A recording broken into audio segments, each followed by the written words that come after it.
Hi നമസ്കാരം ഫാസിലാണ്. ഇന്ന് പച്ചമുളകിൻ്റെ വിളവെടുപ്പാണ് കേട്ടോ. അത് ഈ ആഴ്ചയിലുള്ളൊരു വിളവെടുപ്പാണ്. അപ്പോൾ വിളവെടുക്കുന്നത് എൻ്റെ മകനാണ്.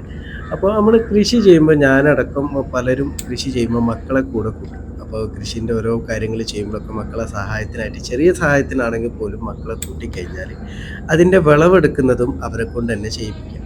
അപ്പോഴാണ് അവർ ഈ അധ്വാനത്തിൻ്റെ ഫലം എന്താണെന്നും അതിൻ്റെ ഗുണങ്ങൾ എന്തൊക്കെയാണെന്നുള്ളതും അവർ മനസ്സിലാക്കുകയുള്ളൂ.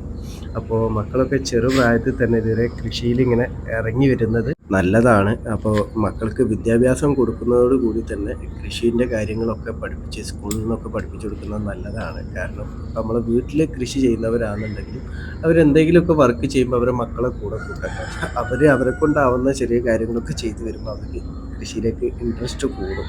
അപ്പോൾ നാളത്തെ തലമുറക്ക് അതൊരു നല്ല കാര്യമാണ് കേട്ടോ. അപ്പോൾ ഇന്നത്തെ വിളവെടുപ്പ് കഴിഞ്ഞിട്ടുണ്ട് ട്ടോ. നല്ല രീതിയിൽ മുളക് കിട്ടിയിട്ടുണ്ട്. എല്ലാതരം മുളകുകളും ഉണ്ട്. ഉണ്ടമുളക്, സാമുളക്, ചീരാമുളക്, അതേപോലെ വൈറ്റ് മുളകൊക്കെ കിട്ടിയിട്ടുണ്ട് ട്ടോ.